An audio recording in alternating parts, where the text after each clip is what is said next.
Hey, this is just a check-in video for myself on my readings. I just did a good hunk of reading. I'm reading from To Journey to Mars by Gustavus W. Pope, and I've been doing a little research on how to better read out loud to make this project a little bit better as I go along, hopefully, other than just the practicing of reading each day.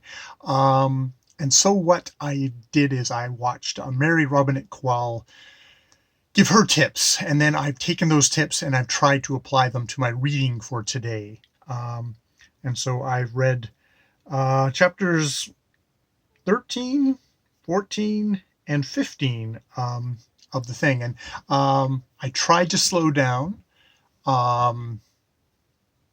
Tried to get like more into like, okay, the story, what's the sense of the story, who's the narrator. The narrator is Frederick Hamilton, and I think he's the explorer, and there's a bit of a wonderment of like, wow, we're traveling through space, so there's that kind of wonder feel in a lot of his narration. And then when I get to the voices, I kind of briefly, before I started, I know some of the characters that I'm doing. And so Captain Ascopion, the captain of this interplanetary electrovolt vehicle, I gave him a bit of a statico voice. I'm not trying to like do accents or anything, just kind of like try and give little differentiation. So I gave him a kind of a statico voice, very kind of, he talks like this, but try not to do it too fast, but just that rhythm of he talks like this. He's a scientist and he is a precision guy and he talks like this. Prince Altafora, I tried to give him more of a fluid voice. He is the great leader, but he's also a very kind of suave kind of guy, and he's got a very kind of a more fluid voice, just to give him a little bit of a difference from Dr. Hamaval. He's an older doctor fellow, so I had him talking like this, though it's funny, as I'm reading it, you can see if you were doing this as a professional narrator, you would mark this stuff off, because it'll often start with a giant block of dialogue, and it wasn't until I flipped over to the next page that I realized, oh, I should have been reading this in the deep Dr. Hamaval voice. I think I made a guess that it was Asterion. It wasn't, and so I started to deepen it once I flipped over the page and realized what that was. But I'm trying to make an effort now. It's like I hit a bit of dialogue, I try and like scoop my eye there, saying who's saying this, try to jump to that part and read it as I go along. I'm doing this cold, so it makes for interesting reading that way. Commodore Jack, the Raven, they've got all this kind of stuff. I basically am just doing a parrot voice. He's talking like this, even though he's a very deep voice like this. He's for a more voice like this. So I guess that's the nasal voice there.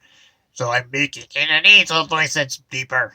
So an evil voice deeper, maybe, is what I'm doing, though that's kind of difficult. So it's just deeper voice. Okay, I'll try and do deeper voice for him, though mostly it's just kind of high-pitched parrot voice, which is like fine. And then finally for John, who is the New Zealand guy who's got a lot of what feels like pretty racist pidgin English. I'm not doing the makey and lakey. I just can't bring myself to do it. I am giving him a little bit higher pitch of voice because he is very much characterized as a childlike character. I guess I have to kind of semi-respect the text, even when I think the text is being kind of pretty racist. So yeah, that's what I'm doing so far. There were points in the story where I could tell I was like, oh, I'm getting a little bit more into it. Like he's just describing the boiling, kind of the eclipse and it becoming kind of a demonic scene. It was like, oh, okay, I can get into that and kind of project an emotion. It is hard from a cold reading as you're trying to pick up cues as you go along of like what kind of attitude I should be projecting, because definitely projecting an attitude is a good way of enlivening the text. So yeah, that's what I've had. Definitely handy little tips there, and I'll try and continue to apply them as I go along as I'm reading, and get to be a better reader, not do a drone. Hopefully, I think my volume is hopefully pretty good. People outside the room can definitely hear me reading, so hey, I've got projection. So yeah, that's what I've got so far. Yeah, it's fun. All right, more videos later.